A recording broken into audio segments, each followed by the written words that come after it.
Tens of thousands of military men and women suffer from post-traumatic stress disorder. June is PTSD Awareness Month, and we're joined by Mark Ellwanger, Chairman and CEO of Veterans on Deck, a local organization that uses sailing to help veterans heal from the traumas of war and service. We're glad to have you. Thank you. Glad to be here. So, post-traumatic stress disorder, PTSD, it is something that affects many people in many different ways. You created this organization. Tell us a bit more about Veterans on Deck and why is sailing a means of healing for these men and women in uniform? Great question. Well, the primary reason it's so effective is sailing is quiet. You're out in the harbor, it's peaceful out there, there's dolphins and birds and all kinds of boats and ships. But anyway, you're sitting across from each other in a cockpit.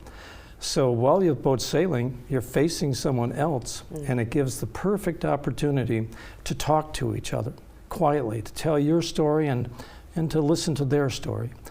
So that's how it works. That's the therapy, is getting these people together, just getting them out of their houses, getting them out of their room. Some people with PTSD just lock themselves up and they isolate themselves away from everyone. Oh. Why was this organization started? For that very reason. Yeah. It was started by Dr. Ron Nicino. He was the head of the psychology department at the Veterans Hospital. And of course, they're charged with treating people with PTSD. So they just kind of were brainstorming one day about how to get through to people, how to get through to the veterans. Some of these guys are hardened combat veterans, and then they go to the psychological departments, and it's completely different than what their combat experiences were like. So anyway, they realized getting together on a sailboat was a great way to communicate with each other. And also using I would think, like you say, it's a very calming experience getting out on the water, but also the wind kind of carrying you and sort of just giving yourself to nature and where the wind blows, and then guiding yourself back home again. That there's a bit of lack of control and control at the same time, one would say. And that's important. That's a great part of the sailing in general. But it's specific to PTSD because they feel, people with PTSD, that they don't have control.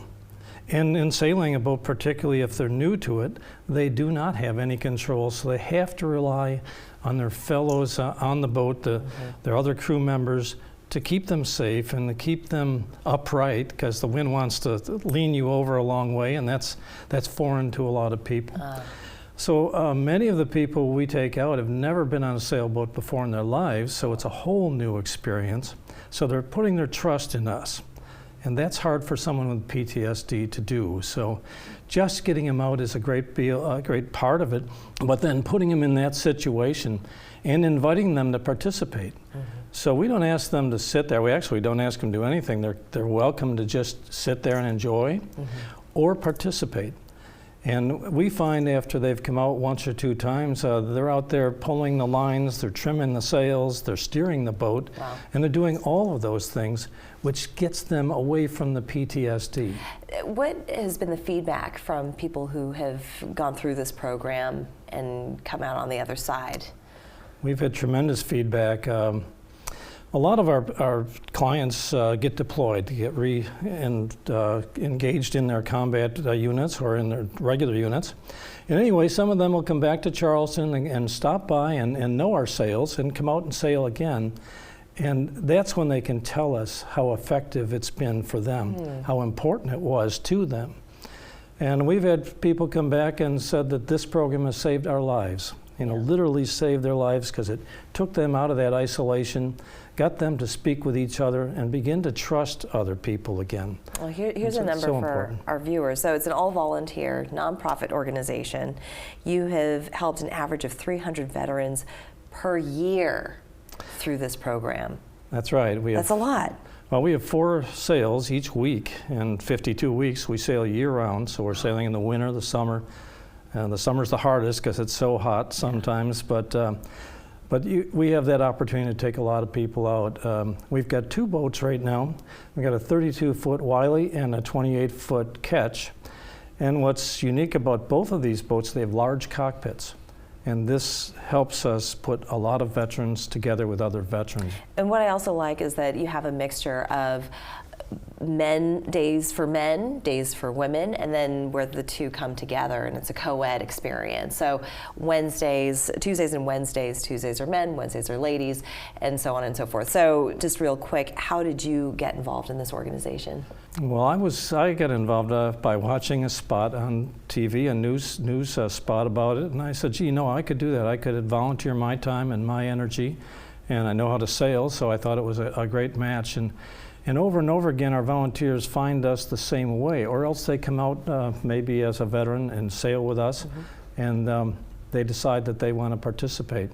And you've got a regatta coming up as well. We do. The Military Salute Regatta is going to be in Charleston Harbor on July 2nd. Coming up. And we want everybody to come out for that. There's an observation boat. The Princess will be out there for families and relatives. And we're welcoming all vets to sign up and come out. They'll be part of the boat. Last year was a fantastic event. We had 53 sailboats out at all different classes, and but a lot of people who came out for the very first time. And so imagine sailing for the first time and ending up in a race.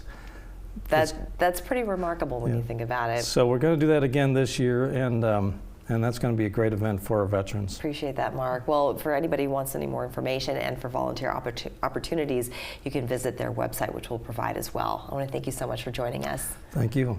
We're back after this.